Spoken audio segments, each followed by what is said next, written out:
YouTube, what's going on? Welcome back to another episode of Pliers Week. Another set of icon pliers to commemorate parking lot sale 2026. Sorry, Spring Black Friday. That's harder to say than I thought it would be. Yeah, we're doing pliers this week.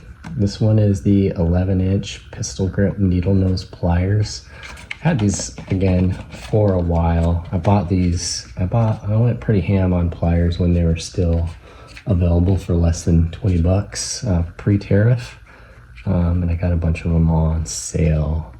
So some of these I just haven't used yet. They were in storage. I got them before I moved, and then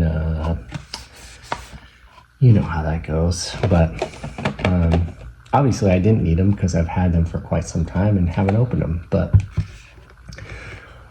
I bought them anyways because I wanted them. So if you want something, sometimes you just got to get it.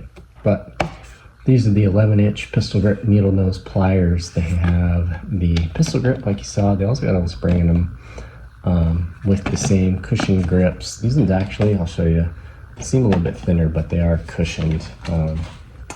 I had a cutter up here, but maybe this won't. No, I think I'll be able to get that in there enough.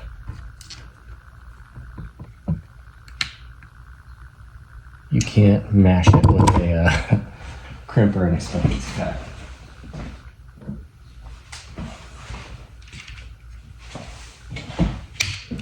Using your old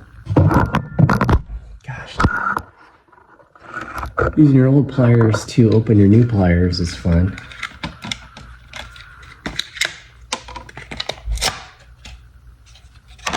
Bam! So like I said, they got a spring in there, so spring loaded pistol grip. It's pretty cool, but you can see the difference between those and say these little guys. No, maybe not those ones. Maybe they just feel thicker. Yeah, it's probably just me. But if you never had these icon pliers, they got kind of like a texture to them as well. Not like these old type of dipped pliers where they're smooth, like shiny. These are more grippy, and I like that. It does make them get dirty pretty easily, but not a huge deal. So these ones,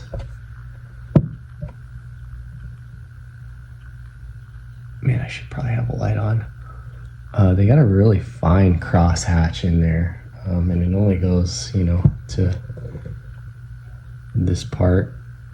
So this part of the plier is not really what you're grabbing with anyways. That's why we have a thin end, but you can see they're finished off pretty nicely. They meet together. Just machining, casting, whatever you want to call it. It's pretty nice. It's got like a gunmetal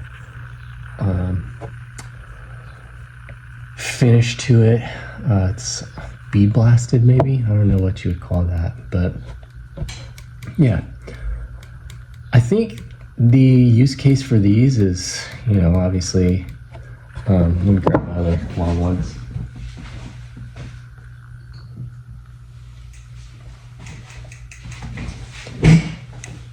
So these ones are pretty easy to use, but you can't, since they're not spring loaded, you have to manipulate them like this, right? If you're trying to grab something, so you can't get your full grip strength, and you may sometimes need it. That's where this would be kind of cool. The length is not the same. The reach is not the same. They're thicker. The teeth don't go all the way down the jaws like they do on this. So it's definitely a little bit different. But, being that you don't have to use your fingers to keep the jaw open, you can get your full grip on there. And it's just a little bit more natural when you're going down to grab something, to grip them this way as opposed to this. It's just a little bit more natural, less strain on the wrist. So these are pretty cool. Yeah, well finished, and they're pretty unique. I haven't seen other pliers like this. I think probably there's some Snap-on ones out there, if I had to guess, but I haven't seen them, and I'm not paying Snap-on prices for those. But I would recommend, if you like pliers, if you got a hankering for some unique tools, these are pretty cool. I don't know how much they are now. Like I said, I got them when they're $19.99 with 30% off, so that to me was a deal. 15-16 bucks. Even if I don't use them that often, it's a pretty good deal. So that's why I bought them. If you have had these pliers for a while, tell me what you like about them. What do you use them for? Obviously, it's for grabbing things or placing things in tough to reach spots where maybe your hands can't fit. But what specifically are you using these pliers for? Let me know. Have a good one.